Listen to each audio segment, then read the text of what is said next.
तो खालिस्तानी आतंकियों और आईएसआई की मदद से पाकिस्तान भारत में आतंक फैलाने की कोशिश में लगातार लगा हुआ है।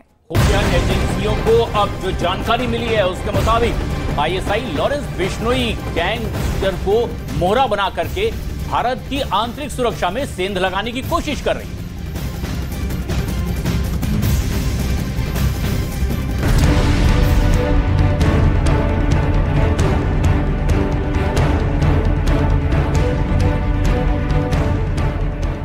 लॉरेंस बिश्नोई का ख्वाब भारत का सबसे बड़ा गैंगस्टर बनने का है,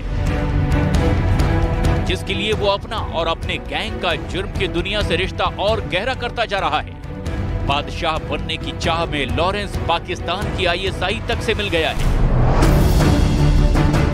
इससे पहले भी लगातार गैंगस्टर लॉरेंस बिश्नोई और खालिस्तानी आतंकवादी आतंकी गठजोड़ की खबरें सामने आती रही हैं, जिन्होंने भारत की आंतरिक सुरक्षा को नुकसान पहुंचाने की कोशिश की थी। पर अब ये पहली बार है जब सीधे गैंगस्टर आईएसआई के संपर्क में आया हो। खालिस्तानी आतंकी हरजीत सिंह निज्जर की हत्या के बाद सुरक्षा एजेंसियों का मानना है कि लॉरेंस और नासिर की जोड़ी को आईएसआई के शातिर अधिकारियों ने बहुत बारीकी से डिजाइन किया है। इसके पीछे मकसद सिर्फ एक ही है, भारत की आंतरिक सुरक्षा में सेंध लगाना। गैंग को आर्थिक मदद से लेकर हथियार मुहैया कराने तक पूरा सहयोग पाकिस्तान की खुफिया एजेंसी आईएसआई कर रही है। हालांकि इस खुफिया रिपोर्ट के बाद भारत में जांच एजेंसियों के कान खड़े हो गए हैं।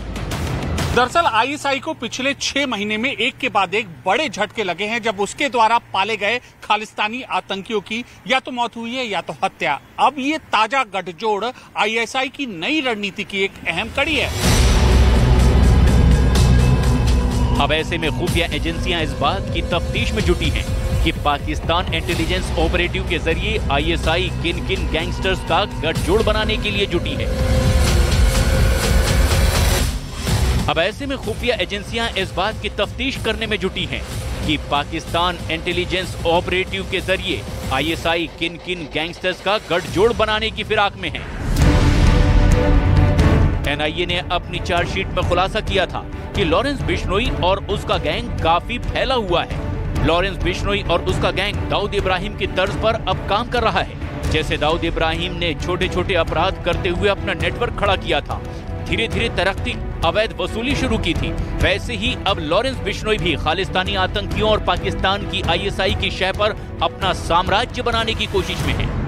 जो टेररिज्म जो मूवमेंट चल रहा है, जिस टाइम जिस तरह आपने देखा होगा कनाडा में अभी सैन फ्रांसिस्को में हमारी एम्बेसी के ऊपर अटैक हुआ, पीछे 15 अगस्त पर लंदन में जिस तरह दूतावास पर हुआ, अमेरिका में मंदिरों के ऊपर जिस तरह से अटैक हुआ, तो उन तमाम को जो लिंक्स लॉरेंस बिश्नोई के साथ कनेक्ट थे, उनके द्वारा ही पाकिस्तान की आईएसआई चाहती है कि हिंदुस्तान में डीएस्टेबलाइज करा जाए, अपने सिस्टम को, अपने गुर्गों को लॉरेंस के थ्रू इस्तेमाल कर सकें। सुरक्षा और खुफिया एजेंसियों का मानना है कि पाकिस्तान की आईएसआई के लिए मोहरा बने खालिस्तानी आतंकी अब उसके किसी काम के नहीं हैं। उसकी सोच है कि विदेशों में रह रहे खालिस्तानी आतंकी अब उनके लिए कोई ऐसा काम नहीं कर सकते जिससे उनका मकसद पूरा हो, इसीलिए उन्हें रास्ते से हटाने की कोशिश की जा रही है। और यही वजह है कि पिछले 4 महीनों में विदेश में रह रहे 6 खालिस्तानी आतंकियों की या तो हत्या हुई या फिर संदिग्ध परिस्थितियों में मौत हो गई। और अब लॉरेंस जैसे गैंगस्टर और आईएसआई के गठजोड़ से भारत में आतंक फैलाने की कोशिश की जा रही है। सूत्रों के मुताबिक जो भी गैंगस्टर आईएसआई के संपर्क में आता है, उन्हें सीधा निर्देश दिया जाता है कि कुछ भी ऐसा काम करें जिससे भारत में अशांति फैले, वहां का माहौल खराब हो।